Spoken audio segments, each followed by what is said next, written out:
When disclosure or transparency is clouded or occasional, employees quickly form a lasting impression and believe my organization is unwilling to live up to its promise of fairness and organizational justice. Global companies face unprecedented risks and challenges in today's economy. To mitigate these legal and economic risks, companies are rapidly embracing and elevating the importance of robust ethics and compliance programs to promote positive corporate citizenship. On Corruption, Crime, and Compliance, you'll hear from industry leaders and insiders about how to create effective ethics and compliance programs that will mitigate risks and maximize financial performance. Here's your host, Michael Volkov. Well, hello, everyone. Michael Volkov here. And this week's episode, we're going to talk about consequence management systems. The Department of Justice has laid down a marker. Companies would be smart to understand the significant change in ethics and compliance program expectations. And companies that ignore this new landscape are gambling with their financial security and their reputational value, not just in the FCPA area, but in the sanctions enforcement area. This is going to be a very active area, and companies that engage in international trade, this is even more important these days. So every company that has suffered through a DOJ investigation knows how damaging and draining such an experience can be. The purpose of an ethics and compliance program, like we all know, is to prevent and detect misconduct. And the key component of this mission is promotion of a culture of ethics and compliance.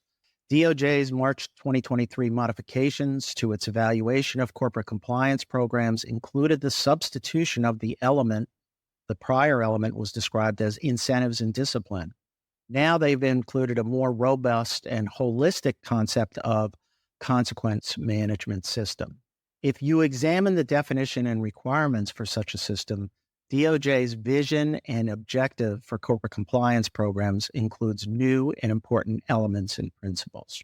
A key requirement in this area is the importance of transparency. Companies have to design and promote an employee reporting system built on transparency with respect to 4 essential processes. 1, incentives and disincentives. 2, employee reporting. 3, internal investigations. And 4, disciplinary actions. We've written, and I've written about incentives and disincentives. We had just last week a podcast episode on compliance compensation systems. Now let's look at what I would call sort of the establishment of a consequence management system. And we talked about already the first element of that being incentives and disincentives. Now let's talk about the second essential element of a robust consequence management system, which is an effective employee reporting system. The definition of such a system is not limited, and this is important, not limited to just a hotline and case tracking system. To the contrary, a true employee reporting system includes reports to supervisors, walk-ins to human resources, walk-ins to legal and compliance, and an automated reporting system. A company that restricts or only tracks employee reporting systems collected through a hotline platform is by definition restricting its ability to track and monitor all employee concerns. Third, the company's employee reporting program necessarily requires companies to establish, publish, and promote its internal investigation program and its commitment to protection of employee reporters and whistleblowers. Such a program has to operate promptly, fairly, and consistently to build trust with employees. If a company demonstrates its commitment to organizational justice, then employees will trust the reporting and investigation system to deliver fair results. This information flow is essential to a healthy organization. Investigating employee concerns provides important root cause lessons that can be used to inform changes to other elements of an ethics and compliance program. The healthy circle of reporting requires that companies protect all reporters, employees, third parties, and whistleblowers from attempts to obstruct any investigation or retaliate against any employee through subtle or overt techniques. And a company has to do more than just mouth an anti-retaliation policy. It has to demonstrate its commitment through actions, investigations, and consequences to those employees, managers, and senior executives that attempt to retaliate or that successfully retaliate against employee reporters and whistleblowers. Finally, as part of a company's commitment to organizational justice, the company's consequence management system has to demonstrate its commitment to consistent and fair resolutions of investigations. It is obvious that disparate treatment of comparable cases will only undermine employees' belief in the company's willingness to root out misconduct and fix problems. It only takes one case of disparate treatment for employees to begin to question the company's overall fairness. Once the trust is broken, it's almost impossible to restore any sense of trust and integrity. Each of the elements discussed already have to include that fundamental principle of transparency. The more that is disclosed, the more an organization can claim its commitment to an open dialogue and accountability. When disclosure or transparency is clouded or occasional, employees quickly form a lasting impression and believe my organization is unwilling to live up to its promise of fairness and organizational justice. So let's talk about the key elements of an employee reporting system. And corporate leaders already know what to say and when to say it. For example, you'll hear CEOs saying at an employee meeting, we want to hear your concerns. We want you to bring these concerns forward, and we will address them. We're all committed to this, to doing the right thing. Well, that's all well and good. It's a positive step. Don't get me wrong. But the real question is whether the company backs up its statement through specific actions. This cannot be accomplished through words, but really only through deeds, through actions. All too often, companies get ahead of themselves. They make these broad pronouncements. They sound good. They pat each other on the back, and they don't build the essential foundations and infrastructure needed to establish an effective employee reporting system. The most common deficiency in this area is fairly obvious. Companies confuse a hotline system with the requirement to create and track all employee reports from whatever source. DOJ has been clear on this issue. A company has to track all employee reports from whatever source: hotline, walk-ins, supervisory reports. This is commonly referred to as incident data. CCOs are required to obtain access to all such data, meaning HR has to share data with CCOs so that the CCOs can stay on top of employee concerns. Incident data has to include the following: nature of the concern, source of the report, type or category of report. Is it a code of conduct violation, bribery, fraud, harassment, discrimination? The number of reports, geographic location of the concern, and the brand, product, or division from which the report has emanated. If maintained on a regular basis and analyzed in real time, this data provides a clear picture of a company's culture, risks that may be developing, and areas for potential proactive intervention. It is essential for CCOs to monitor employee reporting to respond with proactive intervention strategies. The CCO needs to know how to use this data and slice this data, examine it, analyze it, and look for trends. From this, they can, for example, develop the implications and inferences about where the company's culture is weak, where it may need support, or where it may be strong and it doesn't need as much support, and you may reallocate some resources to an area that does require more support. It is clear that employee reporting data is an important indicator of a company's overall health. In some cases, potential problems can raise significant risks if not addressed. So a CCO needs to collect this data from across the organization through coordination with the internal partners, as I mentioned, human resources, but also security, finance, legal, other important partners. And they've mandated such sharing be done, quote unquote, and this is the important quote, across the levels, geographies, units, or departments of a company. If a company ignores this clear mandate from DOJ, it does so with the attendant and unaddressed risks. CCOs need to take this data, slice and dice it among various categories to identify trends and raise questions and develop follow-ups. Also, with this important source of information, CCOs can report regularly to senior management and the board, and it's one important measure of overall health of an organization. Incident data is just one of many sources, but it's a critical one. Corporate boards that are engaged should learn about their employee reporting, their employee concerns, the status of any significant investigation, and trends in overall reporting and investigation data. CCOs have to lead on this issue and educate corporate boards and senior management on the crucial function of employee reports. CCOs have to ensure that the internal message is clear. The company wants to hear from employees, the company is committed to investigate and address any misconduct, and the company will promptly and fairly conclude such investigations and mete out appropriate disciplinary actions in a fair and consistent manner. When a company fails to implement an employee reporting system that's effective, the company's risks increase exponentially. Really, the question is, do you have an effective internal investigation program?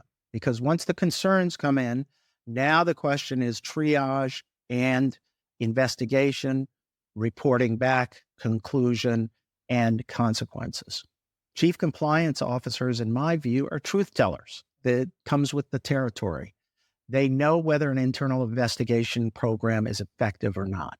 There's not a lot of gray in this area from my standpoint. They know what is effective, they know what it looks like, and they can quickly spot a weak one. And this comes from experience. Too many companies fail to understand how valuable an effective internal investigation program can be to the overall health of a company. When operating on all cylinders with independence and effective strategies and processes, this will encourage employee reporting. You are able then to triage employee concerns, to prioritize those based on importance and risk to the organization, promptly resolve the employee concern in a fair and consistent manner, inform the compliance program of any necessary changes or remediation that may be necessary, also to the company's risk profile, and then create and implement demonstrable compliance program improvements. Now, that's more than a mouthful, but it is an important set of principles that can advance a company's culture and protect the company's most important intangible asset, its reputation. Now, internal investigations provide valuable lessons learned that can be used to identify potential gaps, but can be used also in training and can be used as examples of ways in which employees can know what is the right course, what is the wrong course. And it can then be helpful in preventing future misconduct. So as a basic initial requirement, every company should adopt a written internal investigation protocol that is published internally, promoted internally to demonstrate a commitment to transparency. And those protocols and procedures should be followed to the T. Aside from a comprehensive set of procedures, the internal investigation protocol should address common situations that may arise and include a strong statement of protection of employees and whistleblowers from retaliation. Now, DOJ has stressed the importance of incorporating a root cause analysis into the internal investigation program. This sounds good on paper, but in practice, it's a little more nuanced. You can't just say, okay, this is the exact cause. Really, what it requires is a careful analysis of what I call contributing factors to an overall set of events underlying an instance of misconduct. As part of the contributing factor analysis, investigators have to assign percentage estimates or weights to individual factors that may contribute in part to an overall pattern or instance of misconduct. And this requires some discretionary judgment and can potentially raise inconsistencies in your root cause analysis. So you have to be careful when you're applying this. An internal investigation program also has to begin with a coordinated team to triage employee concerns as they're reported. A triage team consisting of representatives from legal, compliance, HR, finance, internal audit should review each concern or get notified of each concern to determine who should staff the investigation with appropriate expertise, the relative seriousness of the allegation, and establish a time frame and expectation for resolution. After the initial assignment, the progress of the investigation should be tracked internally, and oversight of the investigation should occur on a regular interval. Deadlines should be set and follow-up meetings should be established for consultations, and opening and closing decisions and resolutions should be handled by an internal committee, not by an individual. To ensure consistency across internal investigations, companies have to define those procedures and documentation requirements to ensure consistent execution. A comprehensive training program for investigators should be conducted. Additional staff resources may be needed to supplement existing investigation staff.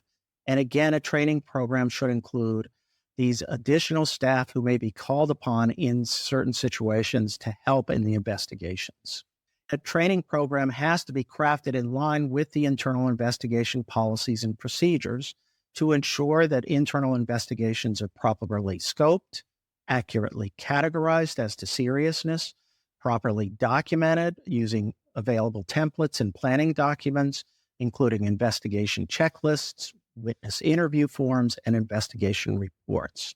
And an essential check on your internal investigation performance is that internal oversight committee watches over investigations that's responsible for monitoring progress, ensuring proper conduct and prompt conduct of investigations, and resolving investigations in a consistent and fair manner. And as a further check on the company's internal investigation program, a compliance review should be conducted periodically through random sampling of completed internal investigations. The periodic reviews should focus on adherence to procedures, proper scoping, documentation, quality assessment, and proper resolution. Such a review should not be conducted to second-guess the internal investigation, but to make sure the investigators conducted a proper investigation, followed the policies, documented the steps they took, the reasons underlying their determination is adequately set forth, and the basis for the conclusion as to whether the allegation was substantiated or not. Anyways, so that's our consequence management system. Remember to consider this with regard to your compliance compensation system. So we have two systems. It's a compliance compensation system and a robust consequence management system. They have to operate together, and that is the new element of the effective evaluation of compliance programs and the expectations that was put out by the Justice Department in this area. Well, thanks again, everybody, and we'll see you next week for another episode. If you enjoyed this episode, the best way to support the show is by subscribing on your favorite listening platform. To learn more and connect with Michael Volkov, go to volkovlaw.com.